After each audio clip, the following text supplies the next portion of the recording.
परमपवित्र महान थोर सर्वसमर्थ सेनाधीश परमेश्वरा, आकाश आणि पृथ्वीच्या निर्माणकर्ता, जिवंत देवा, तारणाऱ्या राजा, तारणाऱ्या प्रभू, तुझ्या प्रत्येकोणी परमेश्वर नाही आहे, तुझ्या प्रत्येकोणी दुसरा देव नाही आहे. तू महान राजा आहे, तू महान परमेश्वर आहे. धन्यवाद देतो प्रभू, तू प्रत्येकाला सांभाळून तू घेऊन आलास प्रभू. आणि प्रभू सुखरूप तू पोहोचवलं म्हणून तुझ्या नावाला धन्यवाद देतो. तुझी स्तुती करतो, तुझे उपकार स्मरण करतो. प्रभू, जितक्याने तुझ्यावरती विश्वास ठेवला, म्हणजे जितक्या लोकांनी तुझ्या नावावरती विश्वास ठेवला, तितक्यानं तू देवाची मुलं होण्याचा अधिकार दिला. आणि प्रभू, आम्ही धन्यवाद देतो, आम्ही तुझी स्तुती करतो की प्रभू, त्या नावामुळं आम्हाला एकत्र येण्याची संधी तू दिली. सर्व तुझे संत, सर्व तुझे लेकरं, तुझे मुलं मुली, प्रभू परमेश्वरा, आम्ही इथं एकत्रित जमलेलो आहोत तुझ्या गौरवासाठी, तुझ्या स्तुतीसाठी, तुझ्या प्रशंसेसाठी. आणि प्रभू, जे भोजन तू आमच्यासाठी दिलेलं आहे, जे आत्मिक भोजन, जो आत्मिक मानना जो तू आमच्यासाठी दिलेला आहे प्रभू, तो आत्मिक मानण्यावरती तो आपला आशीर्वाद पाठव प्रभू. आणि जे वचन आम्ही वाचणार आहोत त्याच्यावरती तो आपला आशीर्वाद पाठव प्रभू. जे आता ऐकतील आणि नंतर ऐकतील त्या प्रत्येकाला तू आशीर्वादित कर. आम्हाला तुझा पवित्र आत्मा दे आणि त्या पवित्र आत्म्याच्याद्वारे तुझं सत्य आमच्यावरती प्रकट कर. प्रभू येशूच्या नावात मागतो म्हणतो आहे, आमेन. आपण ज्यावेळेस उभे आहोत त्यावेळेस आपण पवित्र शास्त्रातून योहान अध्याय 4 वचन 24 वाचूया. देव एक आत्मा आहे आणि जे त्याची उपासना करतात त्यांनी ती आत्म्याने व सत्याने केली पाहिजे. प्रभू हे वचन आशीर्वादित करू. बसूया आपण सर्वजण.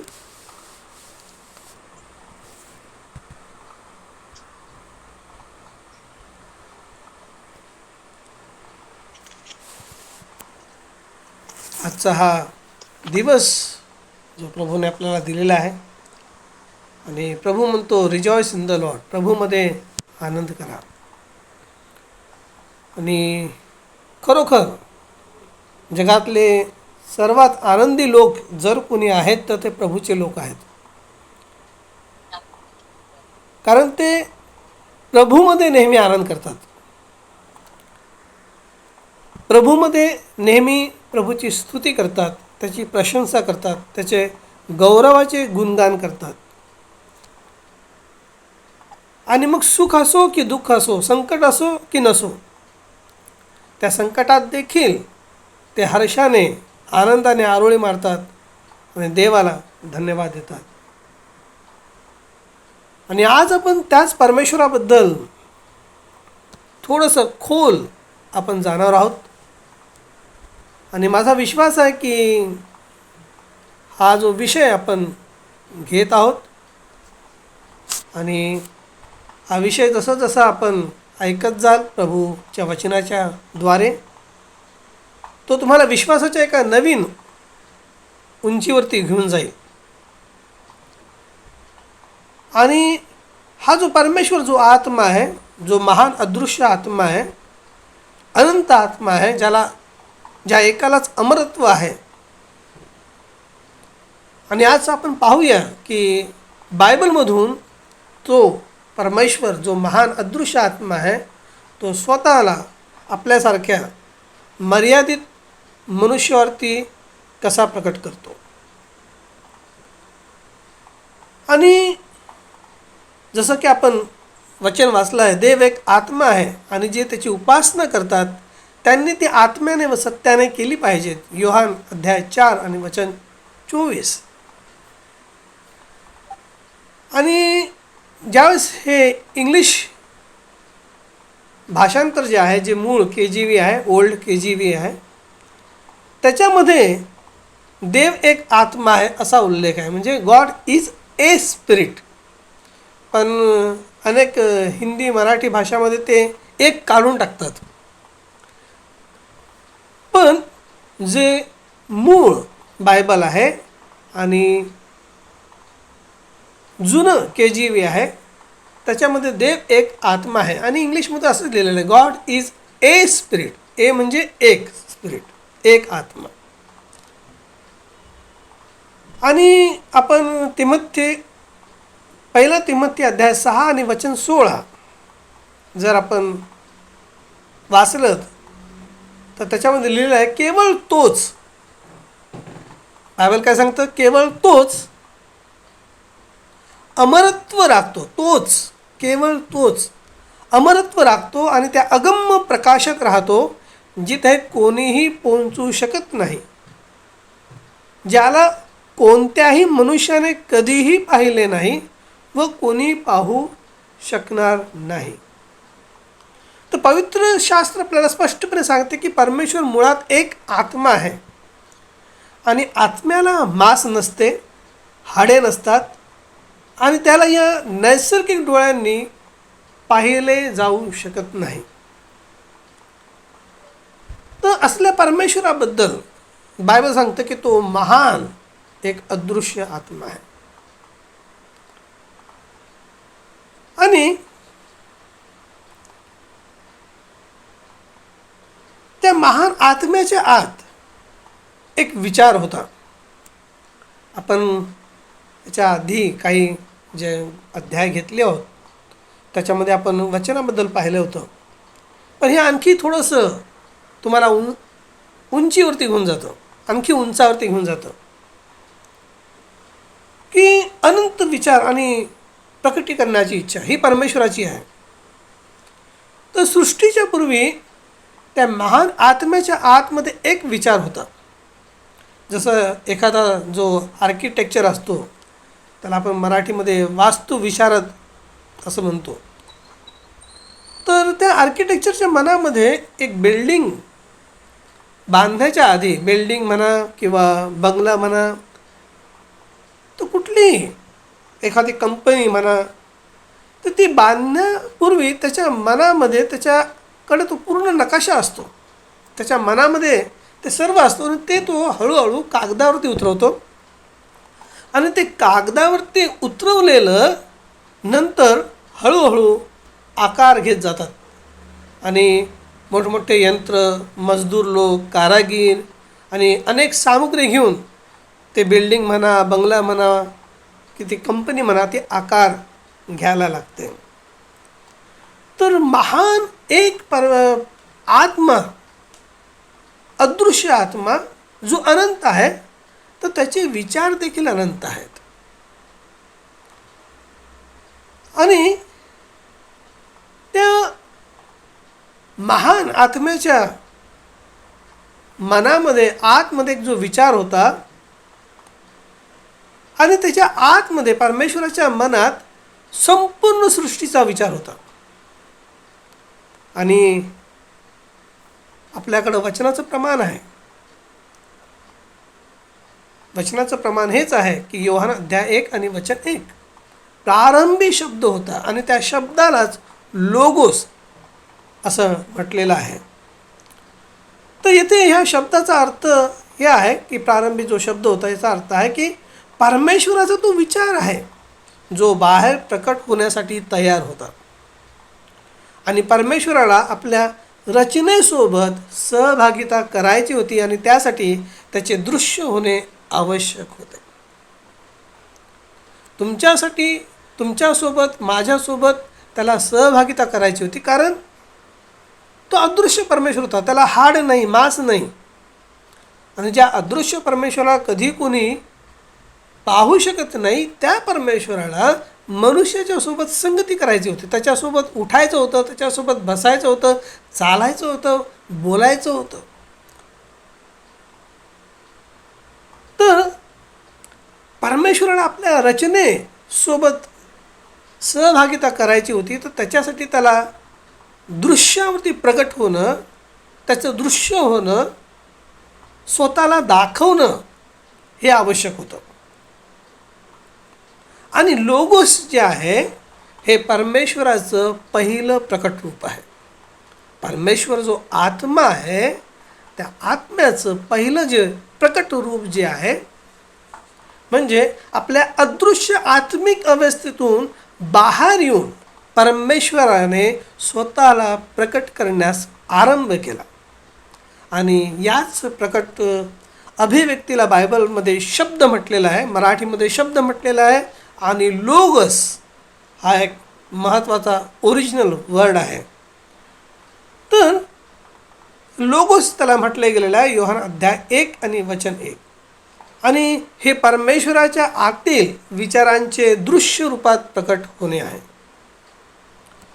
तर लोगोसला कोणतेही मानवी शरीर नव्हते, पण एक दिव्य आणि आत्मिक अभिव्यक्ती होती जी कधी प्रकाश, कधी ढग आणि कधी अग्नीच्या खांबाच्या रूपात दिसली. आणि हीच त्या अदृश्य परमेश्वराची पहिली दृश्य ओळख होती. मी नेहमी म्हणत असतो, जर असं आपण हळूहळू जर मागे गेलो तर आपल्याला त्या गोष्टीची थोडीशी कल्पना येईल. आपण जर 6000 वर्षापूर्वी जर आधी गेलो तर आपण पाहू की आपण तिथं त्या पृथ्वीवरती कधी कोणीच नाही आहे, फक्त आदम आणि हवा आहे. आदम आणि हवेपर्यंत आपण मागे गेलो 6000 वर्ष. मग त्यांच्याही मागे जर गेलो तर आपण बघू की पृथ्वी काय आहे, तिला आकार नाही आहे, ती निराकार आहे. आणि त्याच्यावरती नुसतं पाणी आहे, आणि त्या पाण्यावरती आम्ही पाहतो की देवाचा आत्मा तळपत होता.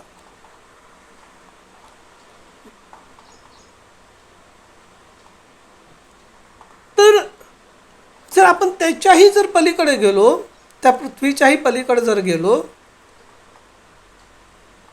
किंवा आपण असा विचार केला की आता पृथ्वी पण नाही आहे, आकाशामध्ये सूर्य, चंद्र, तारे पण नाही आहे,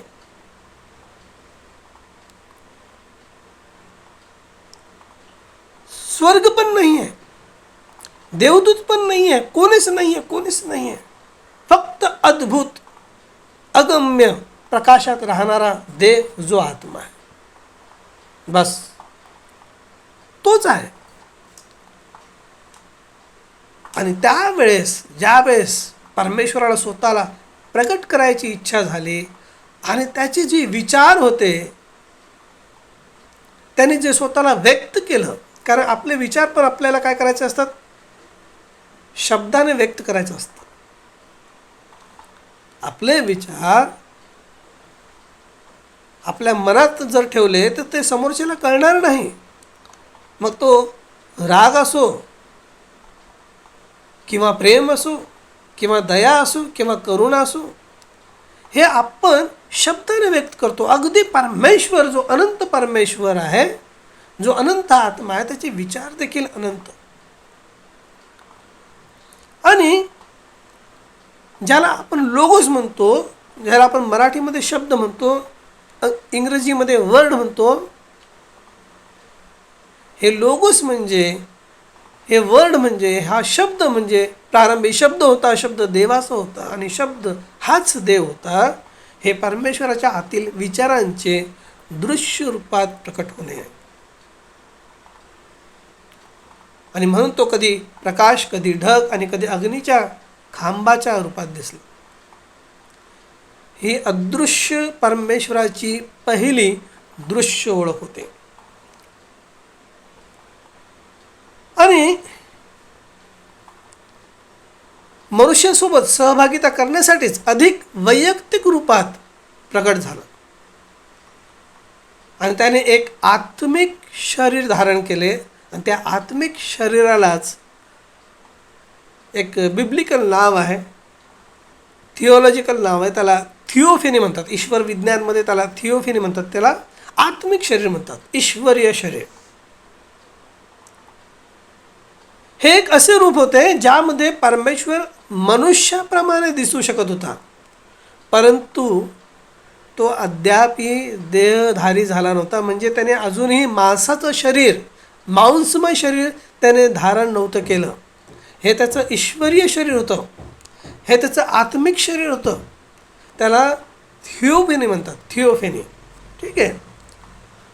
तर जुन्या करारात संदेष्टांनी याच परमेश्वराच्या दिव्य प्रकटीकरणाला पाहिलं होतं. जेव्हा मोशेने जळत्या झुडपात परमेश्वराचे दर्शन घेतले, निर्गमध्याय 3 मध्ये आपण पाहतो. आणि जेव्हा अब्राहामासोबत समोर परमेश्वर एका मनुष्याच्या रूपात प्रभू प्रकट झाला, उत्पत्ती अध्याय 18, तेव्हा ते त्याच अदृश्य परमेश्वराचं दृश्य प्रकटीकरण आपण पाहतो. तर ह्या देहधारणेच्या आधी योहान सांगतो की प्रारंभी शब्द होता, शब्द देवास होता आणि शब्द देव होता. आणि नंतर आपण पाहतो की शब्द देही झाला. वचन 14 मध्ये आपण पाहतो शब्द देही झाला. तर अदृश्य परमेश्वराचं हे दृश्य काय आपण प्रकटीकरण पाहत आहोत. आणि या प्रकारेच परमेश्वराने आधी लोगसच्या रूपात स्वतःला प्रकट केले आणि मग थिओफनीच्या द्वारे मनुष्यासोबत सहभागिता केली. आणि शेवटी तोच शब्द पुढे जाऊन देहधारी झाला. म्हणजे त्याने देवाने स्वतःला देहात प्रकट केले. आणि मग आपण बायबलमध्ये पाहतो वेगवेगळे पद, वेगवेगळे रूप.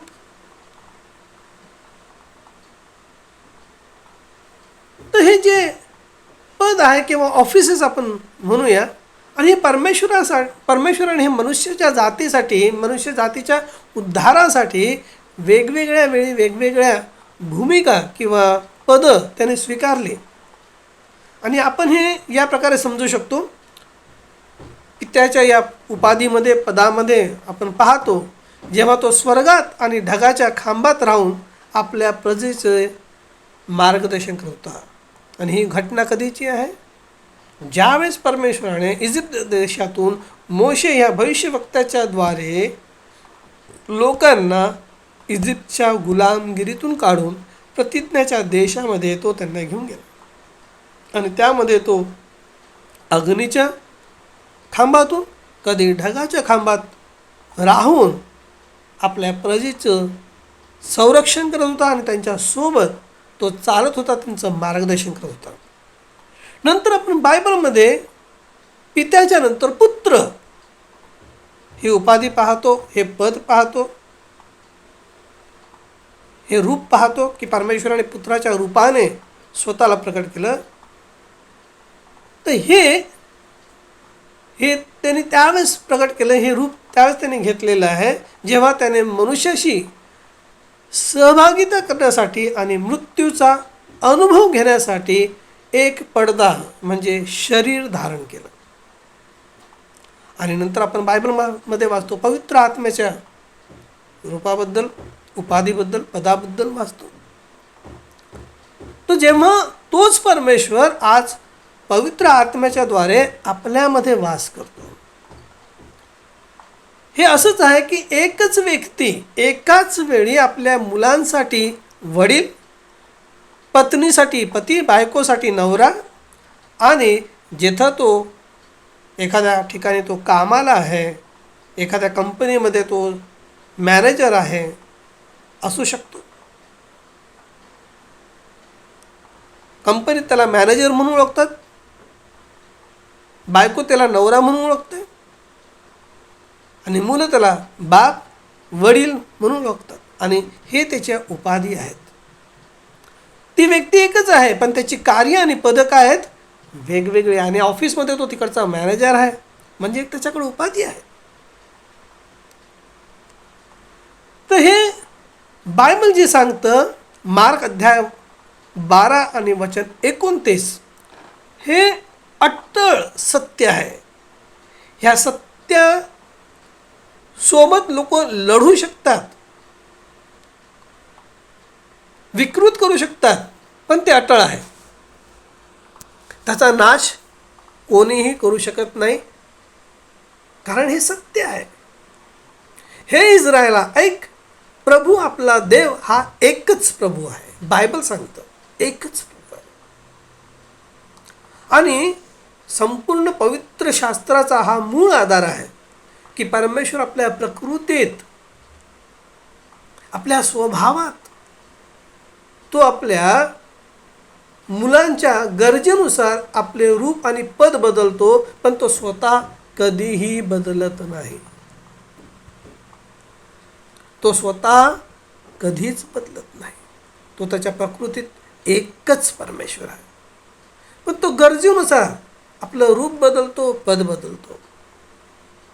हे आपण मागच्या अनेक वेळेस या गोष्टी ऐकलेल्या आहेत. पण तो स्वतः कधी बदलत नाही. इजिप्तमधून बाहेर पडल्यानंतर तो अग्निस्तंभाच्या रूपात बदल झाला. रात्री तो अग्निस्तंभाच्या रूपात चालायचा, दिवसा तो मेघस्तंभाच्या रूपात चालायचा. तो आपलं रूप बदलतो, तो आपलं पद बदलतो. ठीक आहे. तर परमेश्वरानं हे समजून घेणं हे आपल्या बुद्धीचं काम नाही, आपल्या मेंदूचं काम नाही आहे, तर हे हृदयाच्या प्रकटीकरणाचा विषय आहे. हे हृदयाचं प्रकटीकरण आहे. आणि आपण पाहिलं की हा अदृश्य आत्मा कसा दृश्य होतो. आणखी आपण पुढं जाऊया. आणि पुढं आपण ज्यावेळेस गेलो की आपल्याला जुन्या करारामध्ये प्रभूचा दूत हा शब्द वारंवार ऐकायला येतो. प्रभूचा दूत. पण हा शब्द जुन्या करारामध्ये तो दूत म्हणून कसा प्रकट झाला, त्याला काय एका विशेष शरीराची गरज पडली. तर आपण उत्पत्तीपासून त्याच्या या देहधारण्याच्या पर्यंत आपण परमेश्वराचं दृश्य होणं, प्रकट होणं आपण टप्प्याटप्प्याने पाहूया, ज्याला आपण थिओफेनी म्हणतो. तर मुळातच देव एक आत्मा आहे. योहान 4:24 तो अदृश्य आत्मा आहे. आणि आपल्या इच्छेनुसार लोगोसच्या रूपात तो प्रकट झाला. आणि हे लोगोसच परमेश्वराच्या आतील अनंत विचाराचं काय व्यक्त रूप आहे. परंतु जेव्हा तोच लोगोस मनुष्याशी अधिक निकटची सहभागिता करू इच्छितो, तेव्हा तो एक आत्मिक शरीर धारण करतो, ज्याला आपण थिओफेनी म्हणतो. तर आपण आता उत्पत्तीपासून तर नवीन करारातील देहधारणेपर्यंत परमेश्वराने कशा प्रकारे थिओफेनीमध्ये स्वतःला प्रगट केले ते पाहूया.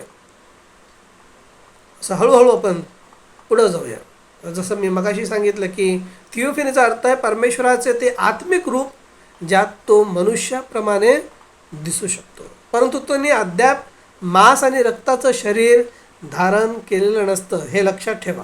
ठीक आहे. हा कोणी निर्माण केलेला स्वर्गदूत नाही आहे. ठीक आहे. तर हा स्वतः परमेश्वराची काय आहे, दृश्य उपस्थिती आहे. लोगोस ही परमेश्वराची पहिली अभिव्यक्ती आणि थिओफेनी हे ते माध्यम आहे ज्याद्वारे ती अभिव्यक्ती मनुष्याच्या अनुभवात येते, म्हणजे ते विचार प्रकट होतात. तर उत्पत्तीच्या पुस्तकात आपण ह्या सत्याची पहिली झलक पाहतो. आणि आपण ते पाहतो एदेनच्या बागेमध्ये. एदेनच्या बागेत आपल्याला फक्त हेच आठवतं की हवाबाईने फळं खाल्लं, मनुष्य पापात पडला.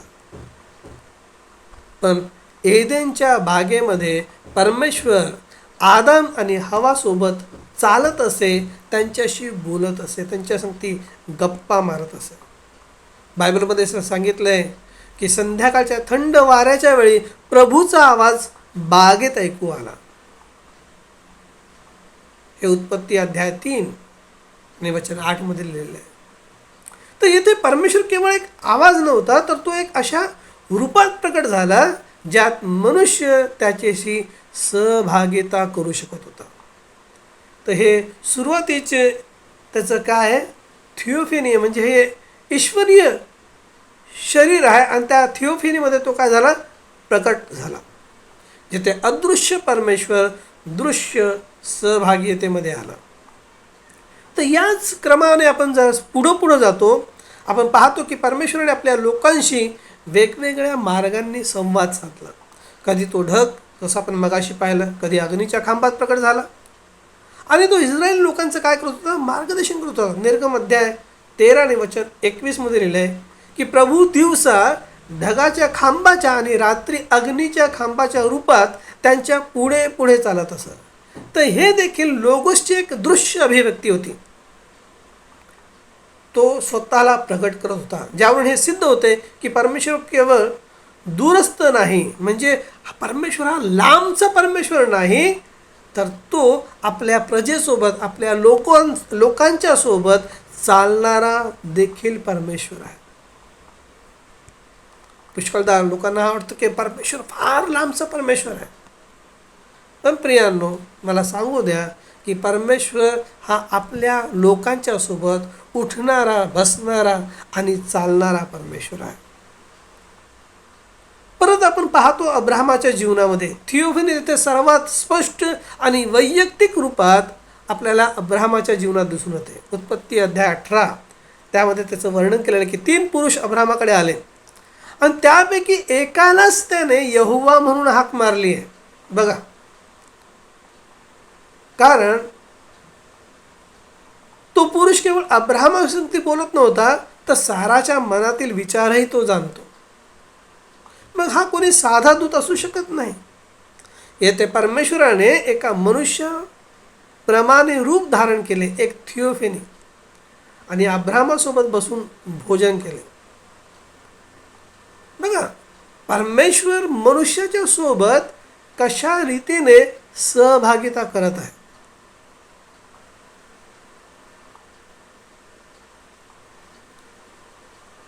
आणि तो मनुष्याच्या लेवलपर्यंत आलेला आहे, मनुष्याच्या स्तरापर्यंत तो खाली येतो.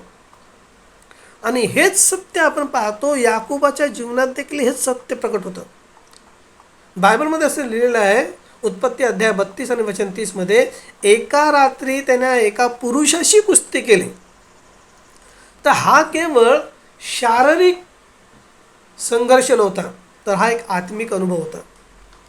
आणि जेव्हा हा संघर्ष संपला तेव्हा याकोबाने त्या ठिकाणचे नाव पनियल असे ठेवले.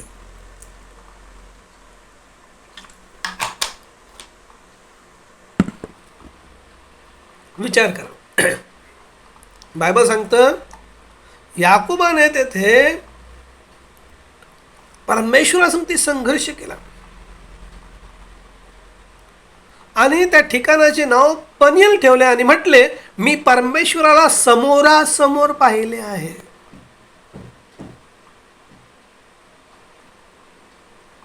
येथे पुन्हा परमेश्वर एका अशा स्वरूपात प्रकट झाला ज्याला पाहिले आहे, ज्याला स्पर्श केला आहे. तर हे थिओफेनीचे आणखी एक स्पष्ट उदाहरण आहे बायबलमधलं. आणि मोशेच्या वेळी हे प्रकट होणं एक वेगळं रूप होतं. ज्यावेळेस होरेब पर्वतावर जळत्या झुडपामध्ये यहोवाचा दूत प्रकट होतो. आपण हा शब्द वारंवार ऐकलेला, यहोवाचा दूत, प्रभूचा दूत. आणि त्या जळणाऱ्या त्या झुडपातूनच आवाज येतो, मी तुझ्या वडिलांचा देव आहे, मी तुझ्या पूर्वजांचा देव आहे, मी अब्राहम, इसहाक, याकूबचा परमेश्वर आहे. निर्गम अध्याय 3 वचन 2 ते 6. बघा, येथे परमेश्वर अग्नीच्या रूपात प्रकट होतो. ही पूर्ण मानवासारखी थिओफेनी नाही आहे, तर लोगोसची एक तेजस्वी अभिव्यक्ती, जी हे दाखवते की परमेश्वर आपल्या इच्छेनुसार विविध रूपात प्रकट होऊ शकतो. आणि तोच परमेश्वर आपण बघतो यहोशाच्या वेळी हे प्रकट होणे एक वेगळ्या रूपात होतं, एका वैयक्तिक रूपामध्ये प्रकट होतो. यरीहोजवळ यहोशुवा एका पुरुषाला हातात तलवार घेऊन उभा राहिलेला पाहतो. आणि त्याला काहीतरी प्रश्न पडतो. त्यावेळेस यहोशुवा त्याला विचारतो,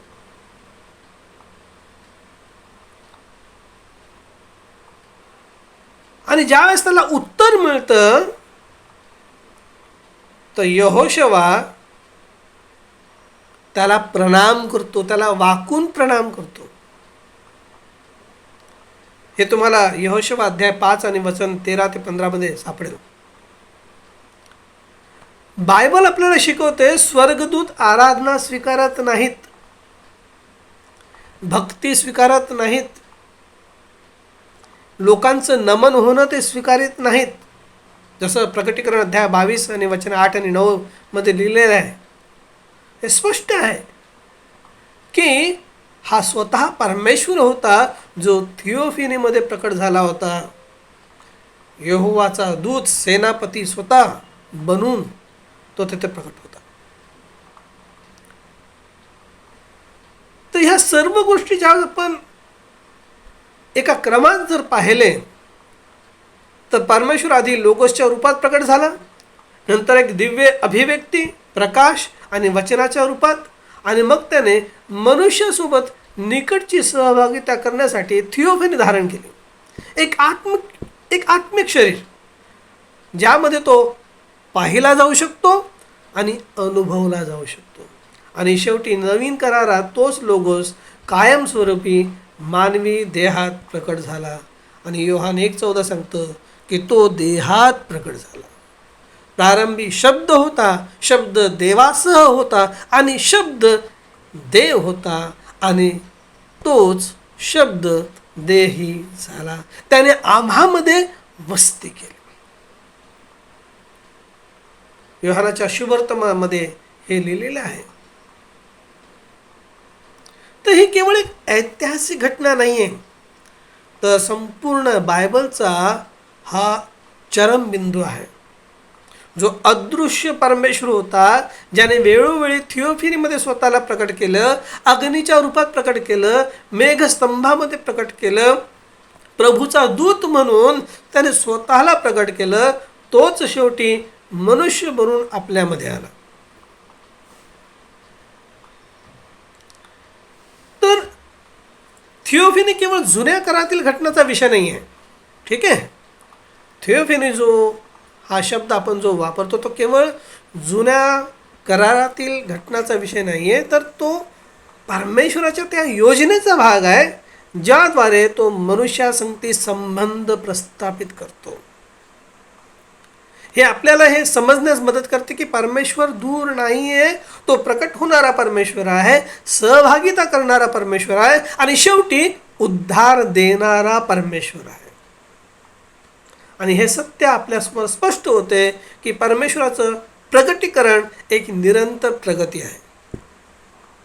अदृश्य आत्मा ते लोगोस, लोगोस ते थिओफिनी आणि थिओफिनी ते देह धारणेपर्यंत हाच तो मार्ग आहे ज्याद्वारे परमेश्वराने स्वतःला मनुष्यासाठी ओळखण्यास आणि अनुभव घेण्यास बनवलं. आपण आता पुढच्या एका विषयाकडे जाऊ की मग मनुष्याचं पतन आहे आणि मग रक्ताची आवश्यकता आहे आणि मग उद्धारच्या योजनेचा आरंभ काय. तर ज्या प्रकारे आपण पाहिलं की अनंत अदृश्य आत्मा जो लोगोसच्या रूपात प्रकट झाला, सहभागितेवेळी विविध रूपात प्रकट होत राहिला, पण एक घटना अशी घडली जिथे मनुष्य आणि परमेश्वर यांच्यात मोठी दरी निर्माण झाली होती. आणि त्यातूनच मनुष्याच्या उद्धाराची आवश्यकता सुरू झाली होती. बघा, एदेनची जी बाग आहे ना, ती पूर्ण सहभागितेचा काळ होता. आरंभी मनुष्यामध्ये आणि परमेश्वर याच्यात कोणताही पडदा नव्हता. मनुष्य थेट परमेश्वराच्या उपस्थितीत राहत असे. उत्पत्ती अध्याय 3 आणि वचन 8 मध्ये लिहिलेले आहे की प्रभू बागेत चालत असे आणि ही एक जिवंत सहभागिता होती जिथे कोणतीही भीती नव्हते, जिथे कोणताही रोग नव्हता, तिथे मृत्यू नव्हता, तिथे अश्रू नव्हते. आणि ही जी स्थिती आहे ही दर्शवते की मनुष्य परमेश्वरासोबत एकता आणि पवित्रतेमध्ये बनवला गेला होता. कारण परमेश्वर पवित्र आहे आणि अगदी त्याच अवस्थेमध्ये परमेश्वराने मनुष्याला बनवला होता. त्याची परमेश्वरासोबत एकता होती, सहभागिता होती आणि जसा देव पवित्र आहे तसा तो देखील पवित्र होता. मग झालं काय? झालं पापाचा प्रवेश. ज्यावेळेस पापाचा प्रवेश झाला, आत्मिक मृत्यू आला. तर जेव्हा आज्ञेचं उल्लंघन झालं, तेव्हा केवळ एक कार्य चुकीचे झाले नाही, तर एक संपूर्ण प्रकृती बदलली गेली, स्वभाव बदलला गेला. संपूर्ण सृष्टीवरती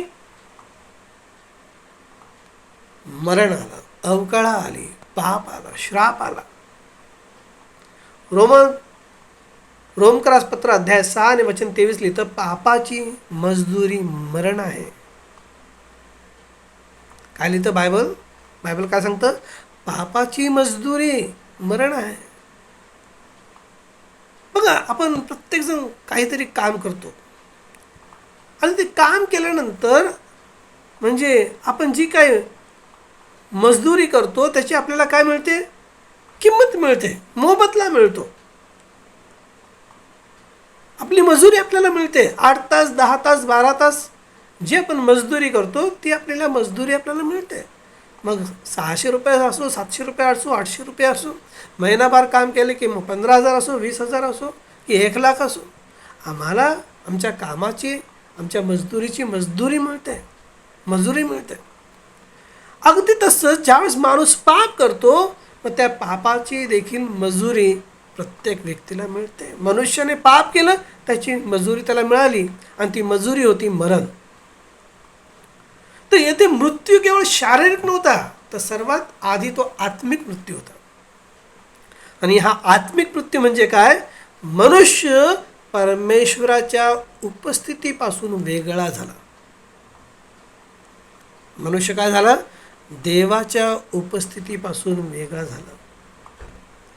एक महत्त्वाचं आत्मिक तत्व आहे की पवित्र परमेश्वर आणि पाप एकाच वेळी सहभागितेत राहू शकत नाही. मनुष्य पडला कारण तो कमकुवत होता असे नाही, तर यासाठी की त्याने वचनाला सोडले. ज्यावेळेस मनुष्य वचनाला सोडतो तो पापात पडतो, आणि प्रत्येक पतन वचनापासून दूर जाण्यानेच सुरू होते.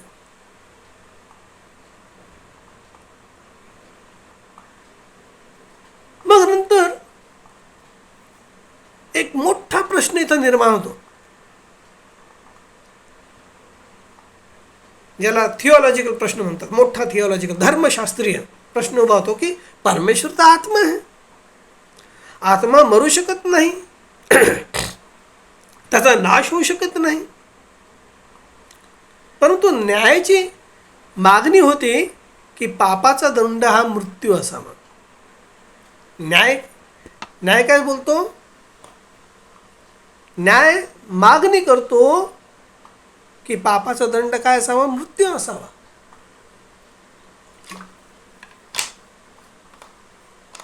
मग उपाय काय? परमेश्वर तर आत्मा आहे, आणि आत्मा तर मरू शकत नाही. मग काय उपाय आहे?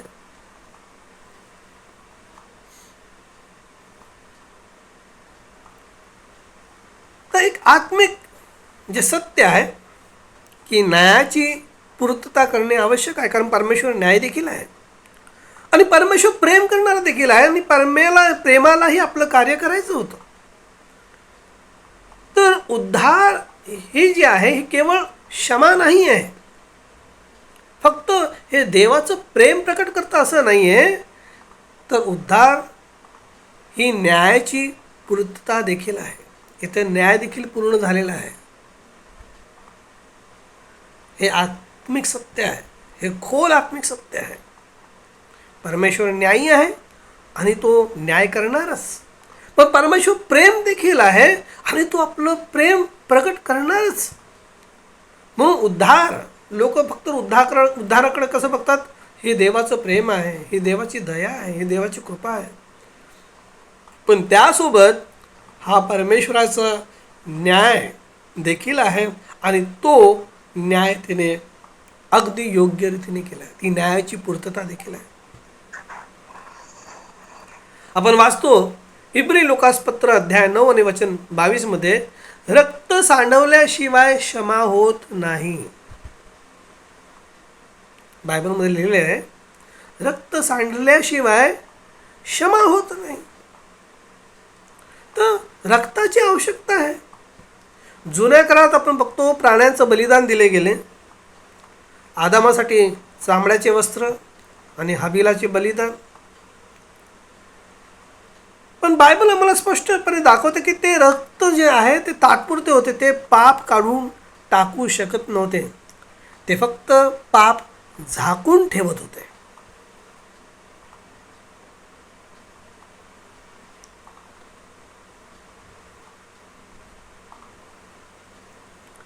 बघा ह्या पापामध्ये काय झालं.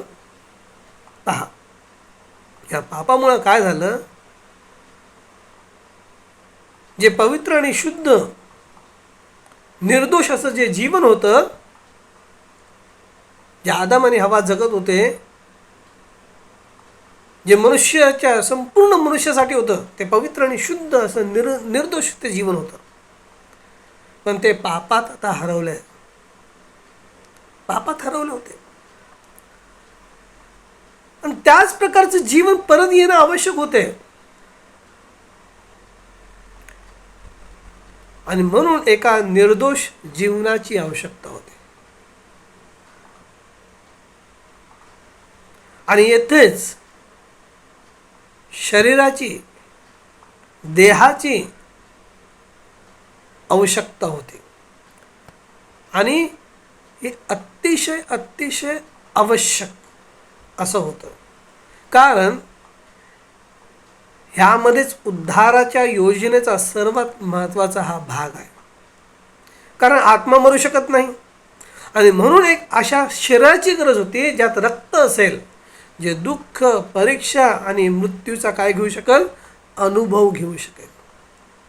आणि योहान अध्याय 1:14 सांगतो, शब्द देहधारी झाला, म्हणजे लोगोस देहधारी झाला आणि आपल्यामध्ये राहिला. तर परमेश्वराने मनुष्याला वाचवण्यासाठी बाहेरून नाही तर आत येऊन कार्य केलेलं आहे. तो स्वतः मनुष्य बनला जेणेकरून मनुष्याला पुन्हा परमेश्वरासोबत जोडू शकेल. तर देह जो होता, हे जो शरीर होतं, ते केवळ एक पडदा होता. आणि त्या पडद्याच्या आत, त्या देहाच्या आत तोच अनंत परमेश्वर होता. तोच अनंत अदृश्य देव जो आत्मा होता, पवित्र आत्मा. मग येथे आपल्याला देव जो पिता, याच्यानंतर जे आपण पाहतो पुत्र, देवाला जी उपाधी देण्यात आली, देव जो पिता म्हणजे म्हणण्याचा मला अर्थ आहे की देवाला जी पित्याची उपाधी देण्यात आलेली, एकच ते परमेश्वर.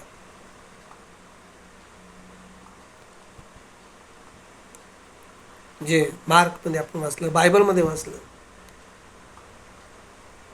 जुन्या काळात वाचतो.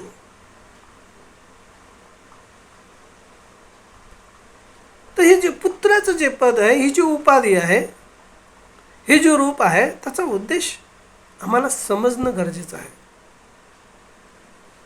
1 तिमोथी अध्याय 3:16, देव देहात प्रकट झाला. बायबल काय सांगतं? देव देहात प्रकट झाला. येथे हे वचन स्पष्ट करते की पुत्राच्या पदाचा काय झालाय? प्रारंभ झालाय. पुत्राच्या पदाचा काय झालेला आहे?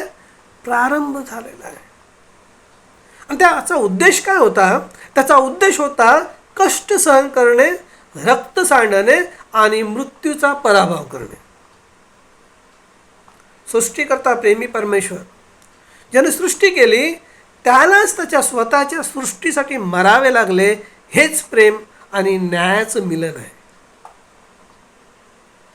म्हणजे येथेच आली उद्धाराची किंमत. उद्धार ही कोणतीही साधी गोष्ट नव्हती. ही केवळ एक योजना देखील नव्हती, ही एक किंमत होती. हे एक बलिदान होतं मनुष्याला वाचवण्यासाठी. तुम्हाला आणि मला, जे आता ऐकत आहे, जे पुढं ऐकतील, त्या प्रत्येक मनुष्याला वाचवण्यासाठी एक किंमत होती, एक बलिदान होतं. आणि परमेश्वराला देहधारी व्हावे लागले. हेच ते पुत्राचं पद आहे, हेच ते पुत्राचं रूप आहे, हेच ते पुत्राचा उद्देश होता की रक्त सांडवावे लागले आणि मृत्यूचा अनुभव घ्यावा लागला. तर यावरूनच हे स्पष्ट होते की उद्धार ही केवळ क्षमा नाही आहे, तर हे पूर्ण पुनर्वसन आहे, रिस्टोरेशन आहे. मनुष्याला परत आणण्याचा, देवाच्या सहभागितेमध्ये आणण्याचा. जो देवाचा आत्मा त्यांच्यातून निघून गेला, पवित्र आत्मा निघून गेला, त्याला परत आणण्याचा हा मोठा कार्यक्रम आहे. हे रिस्टोरेशन आहे, हे पुनर्वसन आहे.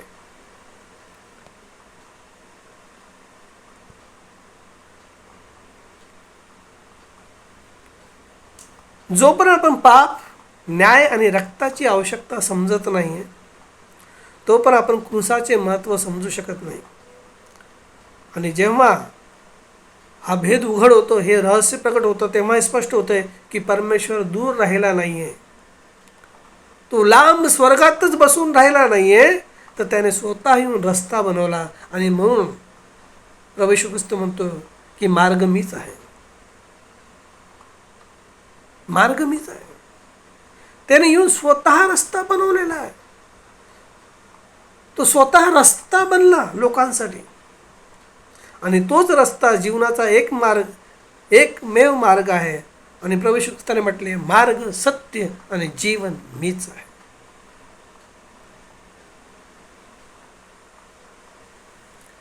तर पापाच्या कारणामुळं मनुष्य आणि परमेश्वर यांच्यात जी मोठी दरी निर्माण झाली होती, ती केवळ आणि केवळ फक्त निर्दोष रक्तानेच भरली जाऊ शकतो. आणि मनुष्याचं जे रक्त होतं ते निर्दोष नाही आहे, ते पापाने भरभटलेलं आहे. ते अशुद्ध रक्त आहे.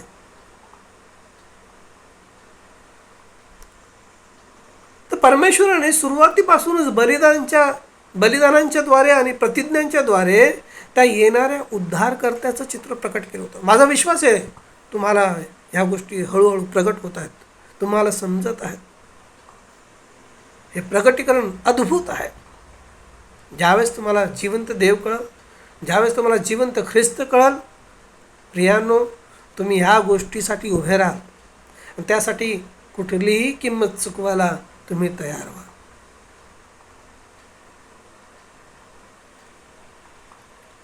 आपण उत्पत्तीपासून पाहतो बलिदान, प्रतिज्ञा ऐकतो आपण. हे बलिदान, ते बलिदान, ही प्रतिज्ञा, अब्राहमाची प्रतिज्ञा, इसाहाकाची प्रतिज्ञा, याकोबाची प्रतिज्ञा, मोशेला दिली प्रतिज्ञा, यहोशुआला, वेगवेगळ्या प्रतिज्ञा आपण बायबलमध्ये पाहतो. पण त्या प्रत्येक बायबलमधलं जे प्रत्येक पुस्तक आहे ते उद्धारकर्त्याबद्दलच दर्शवतं. बायबलमध्ये अनेक ज्या गोष्टी आहेत, ज्या बलिदान आहेत, त्या खऱ्या गोष्टींची केवळ एक सावली होती. ते त्यांचं पूर्ण रूप नव्हतं.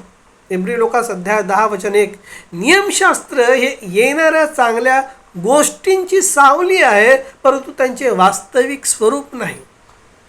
वास्तविक स्वरूप नाही.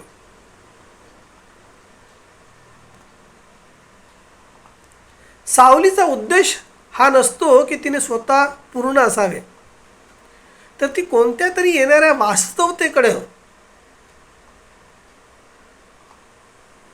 बोट करत असते, बोट दाखवते. सावली ही कधीच वास्तव नसते. ज्यावेळेस आपण रस्त्यावरून चालतो सूर्यप्रकाशात, सावली वास्तव, आम्ही उभं असतो, पण ती सावली वास्तव नाही आहे, आम्ही नसतो ती. पण ती दाखवते कोणीतरी आहे. अगदी नियमशास्त्रातल्या ज्या बलिदान आहेत, ते बलिदान येणाऱ्या चांगल्या गोष्टीची सावली आहे, परंतु ते त्याचे वास्तविक स्वरूप नाही. पण ती पुरावा असतो की ती वास्तविकता नक्कीच येणार आहे. या प्रकारे प्रत्येक बलिदान, प्रत्येक नियम आणि प्रत्येक विधी त्या एका महान बलिदानाचा संकेत देत होते, जो काळाच्या पूर्णतेमध्ये प्रकट होणार होता.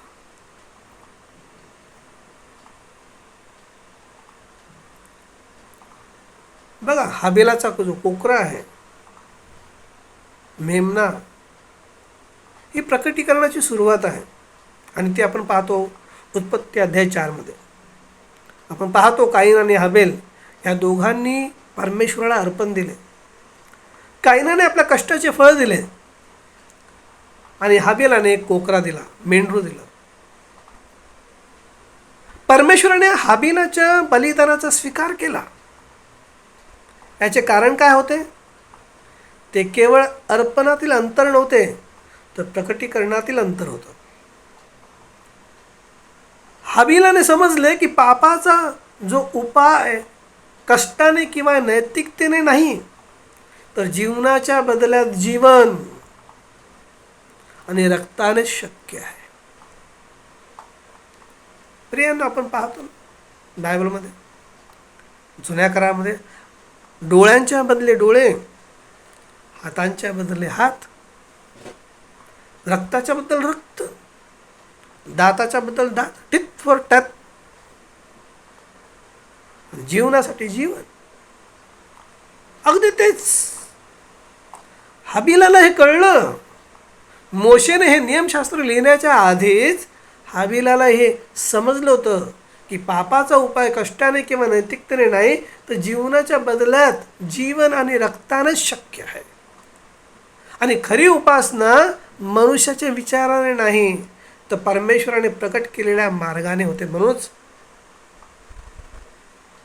बायबल आपल्याला सांगतं की परमेश्वर आत्मा आहे आणि त्याची उपासना आपल्याला आत्म्याने खरेपणाने करायची आहे. हे फार महत्त्वाचं आहे. जर त्याच्या उपासनेमध्ये, त्याच्या आराधनेमध्ये असत्य असतील, नुसती रूढी आणि परंपरा असतील आणि प्रगटीकरण नसेल परमेश्वराच्या वचनाचं, ह्या गोष्टींचं जो मी संदेश तुम्हाला देत आहे ते जर प्रगटीकरण नसेल, मग ती भक्ती आराधना परमेश्वर स्वीकारत नाही. मग ती भक्ती आराधना जर परमेश्वर स्वीकारत नाही, कारण परमेश्वर स्वतः म्हणतो की माझी उपासना, माझी आराधना करणारे मला असे लोक हवे जे आत्म्याने खरेपणा करतील. म्हणजे त्या भक्तीमध्ये देवाचा आत्मा असणं गरजेचं आहे आणि त्या भक्तीमध्ये, त्या आराधनेमध्ये सत्य असणं गरजेचं आहे. ती मंडळी, ते लोक सत्यावरती उभे असले पाहिजे. तर म्हणून ही जी खरी उपासना मनुष्याच्या विचाराने नाही, तर परमेश्वराने प्रकट केलेल्या मार्गाने होते. म्हणून प्रभू येशू ख्रिस्त म्हणतो की मार्ग, सत्य आणि जीवन मीच आहे.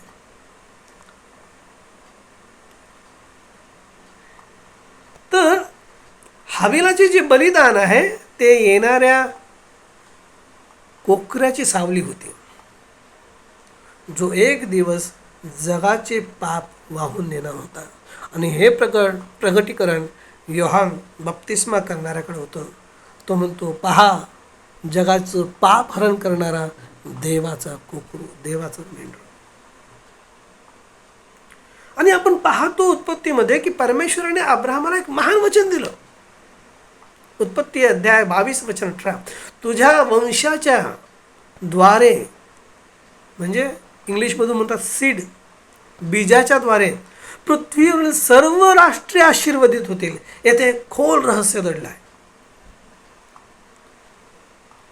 गलती करास अध्याय 3 वचन 16 मध्ये सांगितलं, हे वंशाविषयी सांगितलेलं आहे.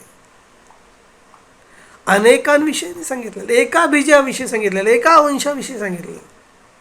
अनेकांविषयी नाही, तर तुझ्या वंशाविषयी, म्हणजे एका विषयी म्हटलं आहे. आणि तो वंश जो आहे, तो जो बीज आहे, तो ख्रिस्त आहे. तो वंश कोण आहे? ख्रिस्त आहे. तुझ्या वंशाच्या द्वारे, म्हणजे त्या बीजाच्या द्वारे, सीडच्या द्वारे पृथ्वीवर सर्व राष्ट्रे आशीर्वादित होतील. येथे खोल रहस्य दडलाय प्रियांनो. तर हे वचन कोणत्याही सामान्य मानवी वंशासाठी नाही, तर ते एका विशेष बीजासाठी होते. आणि परमेश्वराचं प्रत्येक वचन एका बीजासारखं असतं जे आपल्या वेळी प्रकट होते. हे बीज तोच शब्द होता जो पुढे जाऊन देहधारी होणार होता. मी या विषयावरती आणखी बोलू शकतो, पण माझा तो विषय नाही आहे. आणि आपण पुष्कळदा या गोष्टीवरती आपण बोललेलो आहोत, तरी मी विषयांतर करणार नाही आहे. ठीक आहे. तर बीज तोच शब्द होता, लोगोस. प्रारंभी शब्द होता, शब्द देवाचा होता, आणि शब्द देह झाला जो पुढे जाऊन देहधारी होणार होता. अब्राहमा सांगते प्रभूने ही वाचा बांधली. अब्राहमाला हे आशीर्वादित महान वचन दिलं की तुझ्या वंशाच्या द्वारे पृथ्वीवरील सर्व राष्ट्र आशीर्वादित होते.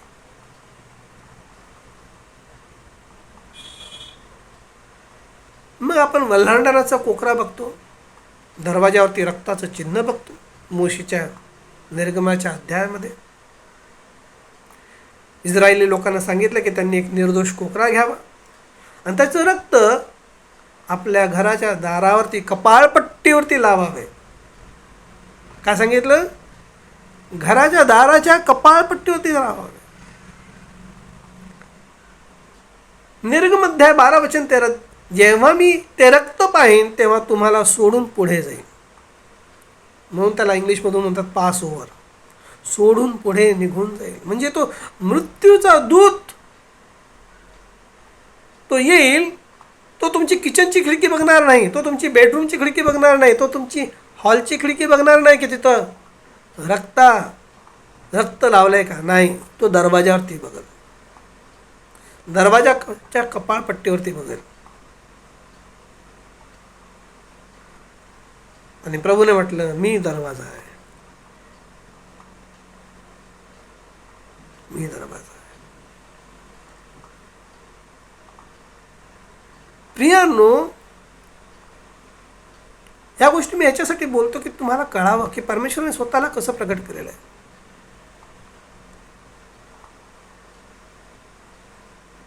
आणि करिंथकरास पत्रामध्ये लिहिलेलं आहे की तुम्ही देवाचं मंदिर आहात. हे चालतं फिरतं घर, या घरामध्ये तुम्ही आहात. या घरावरती देखील येशूचं रक्त असायला पाहिजे, नाही तर मृत्यूचा दूत तुम्हाला आणि मला मारून टाकल. आमच्या कपाळपट्टीवरती ते असायला पाहिजे. येशूचं रक्त, कुठल्या चर्चचं रक्त नाही, मेथडिस्ट बॅप्टिस्ट हे रक्त नाही आहे. ते संस्था आहेत, ते देवाचं वचन नाही आहे. त्यांच्याकडे देवाचं रक्त नाही आहे. देवाचं रक्त बायबलमध्ये आहे. देवाचं वचन हेच रक्त झालं आणि ते रक्तच वचन झालं. हे आपल्याला बायबल स्पष्टपणे शिकवते. मृत्यूचा दूत घराच्या आत कोण आहे हे पाहत नव्हता, तो केवळ रक्त पाहत होता. तो उद्धार मनुष्याच्या प्रयत्नावरती नाहीये, तर रक्ताच्या ओळखीवरती आधारित आहे. काय तुमच्या कपाळपट्टीवरती येशूचं रक्त आहे का?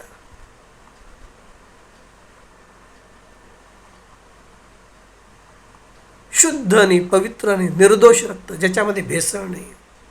ज्यावेळेस देवाच्या वचनामध्ये आणि विश्वासामध्ये भेसळ होते, देवाचं रक्त तिथून निघून जातं प्रियांनो. आणि म्हणूनच देवाने सांगितलं की ह्याच्यामध्ये काही काढून टाकू नका ना, ह्याच्यामध्ये काही जोडू नका. माझ्या बायबलमध्ये तर हा कोकरा निर्दोष होता आणि त्याने दोषींच्या जागी मृत्यूचा स्वीकार केला. आणि हे सर्व जे बलिदान होते, हे जे दाखवत आहे, आपण जे कपाळपट्टीवरती जे आपण बघतो रक्त लावलेलं आहे मेंढराचं, ती पूर्ण त्या कोकऱ्याची सावली होती जो येणार होता. मनुष्याचं रक्त अशुद्ध रक्त, आणि म्हणून ते मनुष्याचं रक्त चालणार नव्हतं, तर त्यासाठी देवाच्या रक्ताची गरज होती. जुन्या काळातली सर्व बलिदाने अपूर्ण होते. हाबिलाच्या बलिदानापासून ते सर्व. तर इब्री लुकास पत्र अध्याय 10 वचन 4 सांगतं, बैल आणि बकरांचे रक्त पाप दूर करू शकत नाही. ते फक्त येणाऱ्या महान देवाच्या रक्ताकडं निर्देश करत होते, बोट दाखवत होते. ती सावली होती. हे स्पष्ट होते की एका संपूर्ण बलिदानाची आवश्यकता आहे. एक असे रक्त जे पाप रहित असेल. कारण प्रत्येक मनुष्य आदामाच्या प्रकृतीत जन्मला, म्हणून कोणताही मनुष्य दुसऱ्यासाठी पूर्ण बलिदान बनवू शकत नव्हता. म्हणून आवश्यक होते की स्वतः परमेश्वर देहधारी व्हावा आणि आपले शुद्ध रक्त प्रदान करावे. ज्या जीवनाने पापात प्रवेश केला नाही तेच जीवन पाप समाप्त करू शकत आहे. बघा, हा प्रतिज्ञेचा मार्ग होता. अब्राहमाला दिलेली प्रतिज्ञा पुढं पुढं जात आहे. आणि जुन्या काळातील प्रत्येक बलिदान, प्रत्येक भविष्यवाणी आणि प्रत्येक चिन्ह एकाच दिशेने काय करत होतं? बोट दाखवत होतं, पूर्ण बलिदान. आणि हे स्पष्ट होत होतं की उद्धाराचा मार्ग रक्ताशिवाय शक्य नव्हता. आणि हे रक्त केवळ फक्त परमेश्वरच देऊ शकत होता, प्रदान करू शकत होता. तर परमेश्वराने मनुष्याला जुन्या काळातील बलिदानाच्या सावलीच्या द्वारे शिकवलंय, यासाठी की जेणेकरून जेव्हा वास्तवता येईल तेव्हा ते त्याला ओळखू शकतील. त्यांनी त्याला ओळखावं. तर परमेश्वराची योजना सुरुवातीपासून निश्चित होती. हाबिलाचा कोकरा, अब्राहमाचे वचन, वलंडानाचं चिन्ह, हे सर्व मिळून एकाच गोष्टीकडे बोट दाखवतात आणि सांगतात की उद्धाराचा मार्ग आधीच तयार केला गेला होता. आणखी काही वचन आहेत तर मी ते सांगत नाही. आणखी थोडंसं बाकी आहे, आपण संपू. आणि परमेश्वराने वाचा बांधली, करार केला. आणि असलं परमेश्वराने करार केला, असली प्रतिज्ञा की जी कधीही बदलली जाऊ शकत नाही. अब्राहमा सांगते,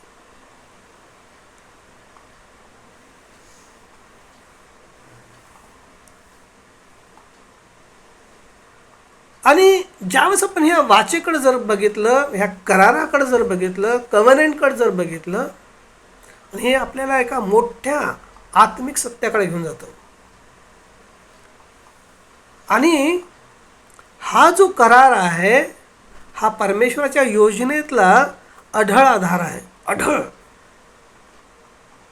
ज्याला कोणीही बदलू शकत नाही. मग करार म्हणजे काय आहे? तर करार म्हणजे केवळ एक वचन नाही आहे, तर तो परमेश्वराच्या प्रकृतीचं काय आहे? प्रकटीकरण आहे.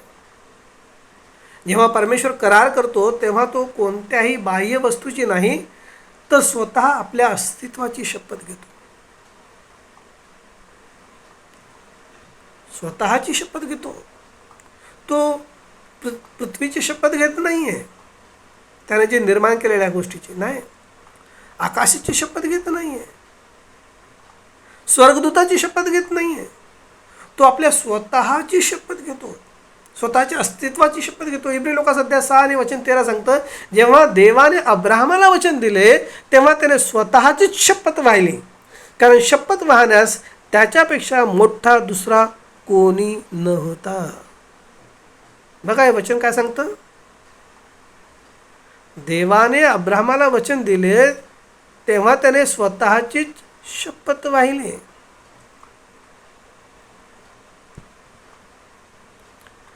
कारण शपथ वाहण्यास त्याच्यापेक्षा, काय सांगतंय, त्याच्यापेक्षा मोठा दुसरा कोणी नव्हता.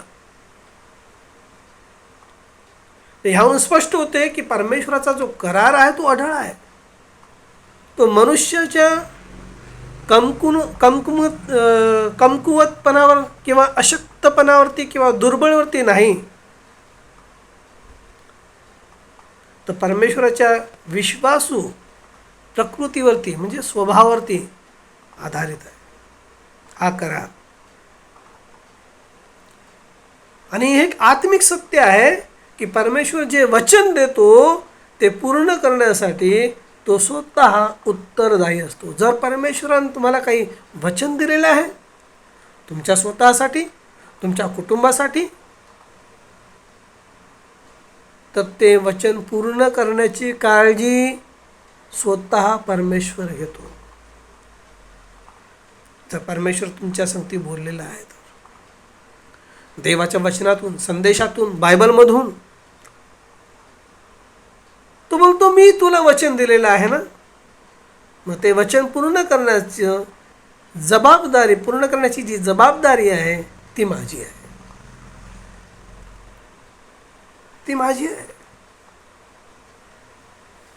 आणि अब्राहमासंगती परमेश्वराने जो करार केला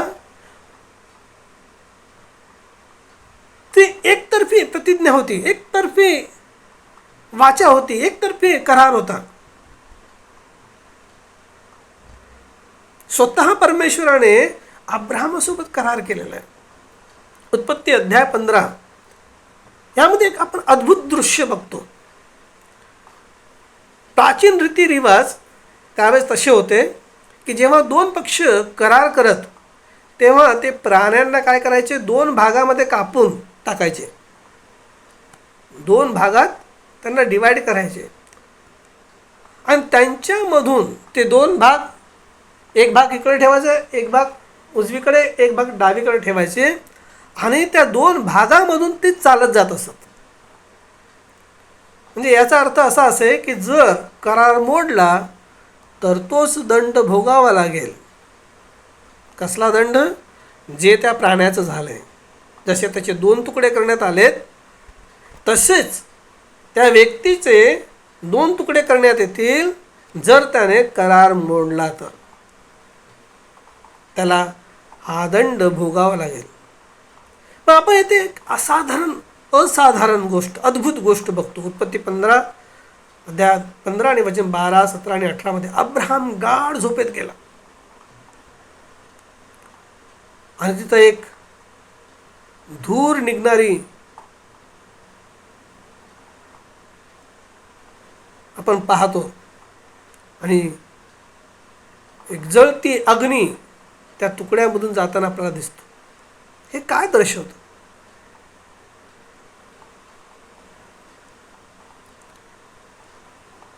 बघा, बायबल सांगतं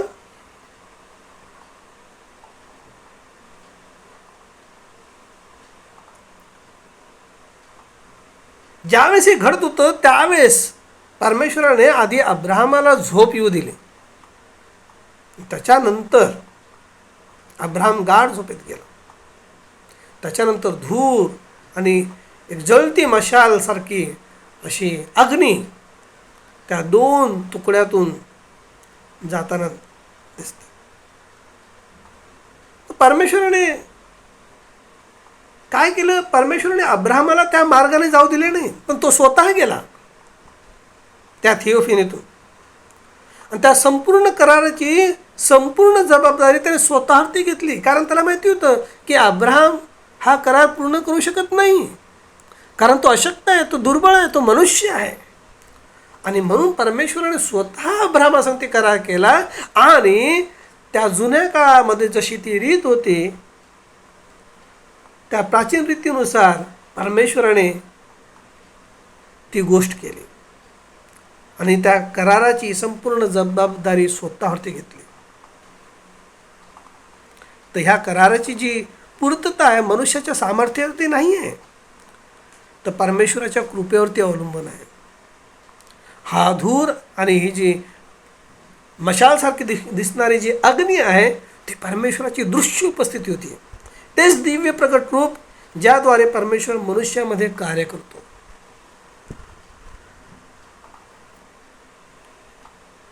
आपण आता जवळ आलो, संपण्याच्या याच्यावरती आलो.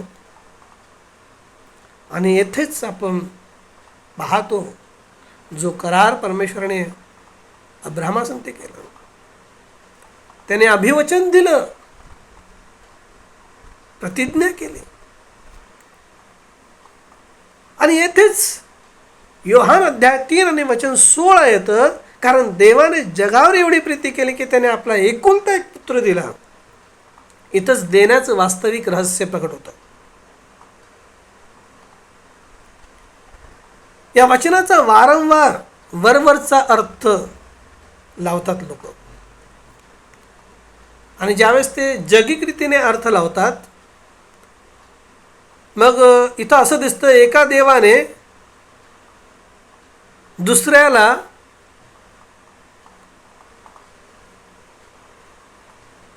बळीचा बकरा बनवलाय.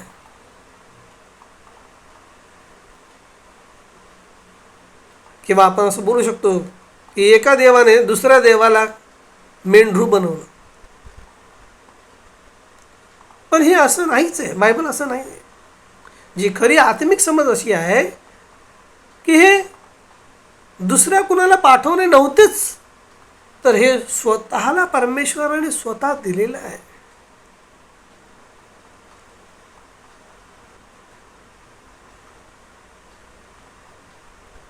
स्वतः त्याने प्रेम केलं, स्वतः त्याने किंमत चुकवली.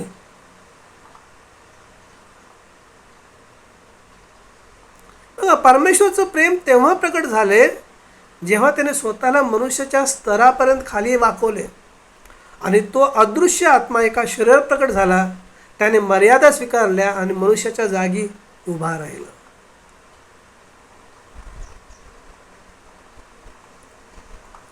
पुष्कळदा आपण पाहतो बळीचा बकरा, बळीचा बकरा. आता उदाहरणार्थ आपण जर काही पण तुम्ही घेऊ शकता. एक पैशाचं उदाहरण जर आपण घेतलं, आणि पुष्कळदा होतं बरं का असं,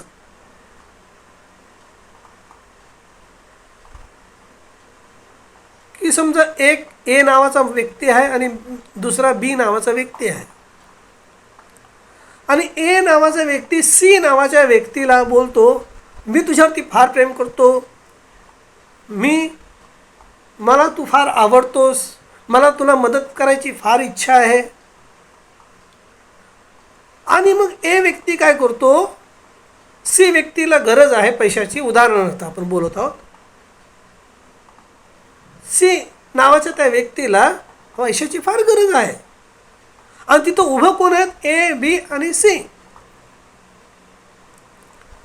आणि ह्या ए व्यक्तीने काय केलेलं आहे, त्याच्या संगती आपलं प्रेम प्रकट केलेलं आहे आणि त्याला मदतीचं आश्वासन दिलेलं आहे.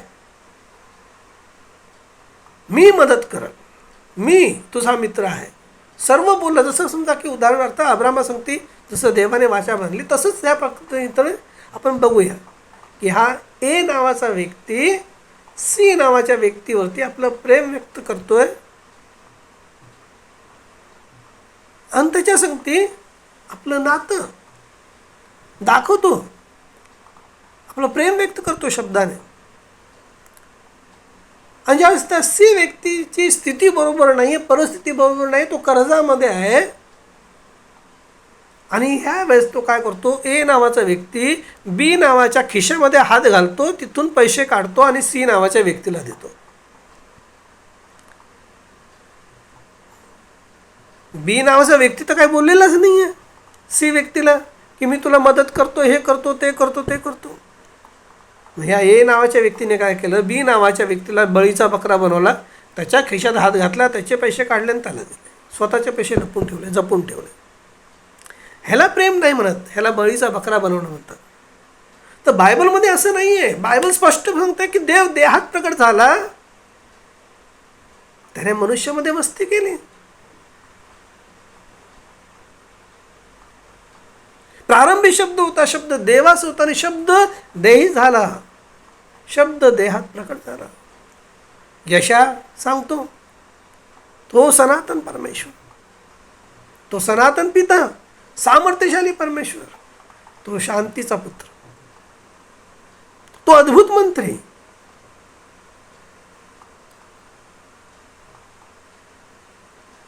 तर इथं असं नाहीये की एका देवाने दुसऱ्या देवाला सांगितलं आणि त्या देवाने अब्रामासंगती प्रतिज्ञा केली आणि दुसऱ्या देवाला बळीचा बकरा बनवून टाकला. नाही, तसं नाही आहे. ज्या देवाने अब्राहमासंगती प्रतिज्ञा केली त्याच देवाने स्वतः देह धारण केलं आणि मनुष्यासाठी स्वतःचं रक्त सांडवलं. पहिलं तिमोथेय 3:16 देव देहात प्रकट झाला. तर हे कराराच्या पूर्ततेचं केंद्रबिंदू आहे. करार करणारा तोच आहे, करार पूर्ण करणाराही तोच आहे. आणि पुत्र हे पद कोणताही दुसरा देव नाही आहे. पुत्र ही उपाधी कुठला दुसरा देव नाही आहे, तर तोच परमेश्वर आहे जो देहात प्रकट झाला. आणि म्हणून फिलिप्पियरास पत्रात अध्याय 2:7-8 मध्ये सांगितलं, त्याने स्वतःला रिक्त केले, दासाचे स्वरूप धारण केले आणि क्रूसावरील मरणापर्यंत आज्ञाधारक राहिला.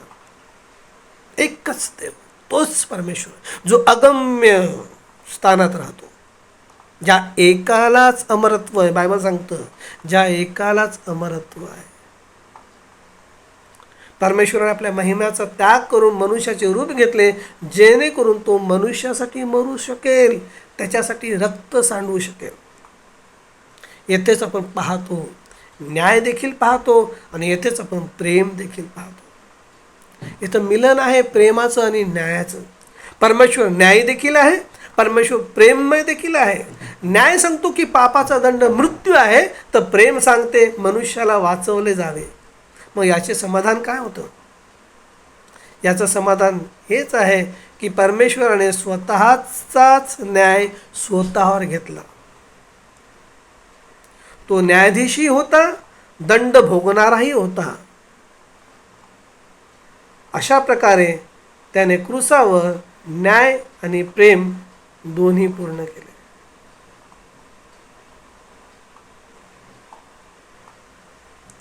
एक छोटीशी गोष्ट सांगतो. एक राजा असतो आणि तो राजा फार न्यायप्रिय असतो. आणि राजाला त्याच्या देशात, त्याच्या राज्यात या चोरी लबाडी आवडत नसायच्या. तर त्याने चोरी करणाऱ्यांसाठी किंवा लबाडी करणाऱ्यांसाठी असे चाबकाचे 20 फटके ठेवलेले असतात. जर कोणी चोरी करताना आढळला किंवा लबाडी करताना आढळला किंवा काही चूक करताना आढळला, तर त्यांना राजाच्या न्यायाप्रमाणे 20 चाबकाचे फटके खावे लागते. आणि होतं काय, हा जो नवीन नियम त्याने जो केलेला आहे, तो नियम त्याच्याच प्रिय व्यक्तींना माहीत नसतो आणि त्यांच्या हातून एक चूक होते आणि त्याच्या प्रिय व्यक्तीला दरबारामध्ये आणण्यात येतं. आणि तो प्रिय व्यक्ती त्याचा मुलगा असतो. राजाचा न्याय तो सांगत असतो की त्याने जर चूक केलेली आहे, त्या चुकीला चाबकाचे 20 फटके आवश्यक आहे. राजा म्हणतो जो न्याय आहे तो न्याय आहे. मग हा माझा मुलगा का असे ना, माझी पत्नी का असे ना, कोणी का असे ना, जो न्याय आहे तो न्याय आहे. त्या न्यायाप्रमाणे यांना दंड प्रकट व्हायला पाहिजे. दंड मिळणं गरजेचं आहे. आणि मग भर दरबारामध्ये मग त्याच्या मुलाचे कपडे काढण्यात येतात, त्याला खांबाला बांधण्यात येतात. आणि मग खांबाला बांधल्यानंतर चाबूक मारणार आहे तो तिथं जाऊन उभा राहतो. तो मुलगा आपल्या बापाकडे बघत असतो आणि बाप ज्यावेळेस तो चाबूक मारणार आहे तो त्यावेळेस राजा जो आहे आपले सर्व राजाच्या डोक्यावरचा मुकुट, आपले राजवस्त्र सर्व काढतो आणि आपली पाठ उघडी करतो आणि तो जातो आणि त्याच्या मुलाला त्याच्या शरीराला जाऊन बिलगतो आणि त्या चाबूक मारणाऱ्याला म्हणतो, तू आपला न्याय सुरू कर, जो दंड आहे तो चालू कर. आणि सर्व दरबार स्तब्ध होतात. बाप राजाने आपला न्याय प्रकट केलेला आहे, बापाने आपलं प्रेम व्यक्त प्रकट केलेलं आहे. त्याची पाठ त्याने जाऊन झाकली, आपली पाठ उघडी केली आणि त्याच्या राजाच्या पाठीवरती, आपण असं म्हणूया बापाच्या पाठीवरती 20 फटके पडले. अगदी तेच आहे. परमेश्वराने आपलं सर्व गौरव, सर्व महिमा सोडली आणि तो मनुष्य बनून आला. हेच फिलिपिकरास पत्र सांगत आहे. तो एक दास झाला, तो मनुष्यासारखा झाला आणि त्याने सर्व देवाच्या वचनाचं पालन केलं.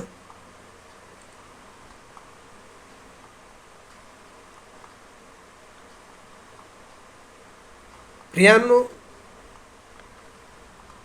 परमेश्वराने उद्धारासाठी असे शरीर धारण केले की ज्यामध्ये ते शुद्ध रक्त असू शकेल आणि ते संपूर्ण मानव जातीसाठी पुरेसे ठरेल. तर ही परमेश्वराच्या उद्धाराची योजना सुरुवातीपासून निश्चित होते. करार, बलिदान, देहधारण हे सर्व एकाच योजनेचे भाग आहेत. करार परमेश्वराने केला, परमेश्वराने किंमत चुकवली आणि उद्धारही परमेश्वरानेच पूर्ण केला. यावरून हे स्पष्ट होते की उद्धार पूर्णपणे परमेश्वराचं कार्य आहे, ज्यामध्ये मनुष्य केवळ विश्वासाच्या द्वारे सहभागी होऊ शकतो. तर नेहमी लक्षात ठेवा प्रियांनो, परमेश्वराचा करार कधीही बदलत नाही, कारण तो त्याच्या स्वभावावर आधारित आहे. मनुष्य, तुम्ही आणि मी अपयशी ठरू शकतो, पण परमेश्वर नाही. म्हणून आमचा भरोसा आमच्या कार्यावरती नाही, तर त्याच्या प्रतिज्ञेवरती असायला हवा. त्याने जे अभिवचन तुम्हाला आणि मला दिलेले आहे आणि हाच विश्वास आपल्याला पूर्णत्वेकडे घेऊन जातो. हाच विश्वास तुम्हाला आणि मला परिपूर्ण करेल, जी त्याने आपल्यासाठी आधीच तयारी केलेली आहे. हो प्रियांनो, हे फार महत्त्वाचं आहे.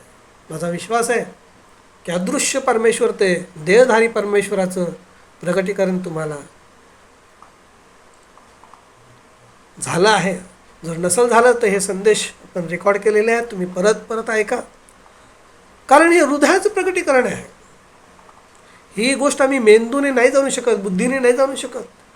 हा देवाचा पवित्र आत्मा आपल्यावरती प्रकट करतो. तुम्ही प्रभूकडे मागा, प्रभू तुम्हाला देईल. मी इथेच थांबवतो. आपण प्रार्थना करूया. आपण सर्वजण उभे राहूया.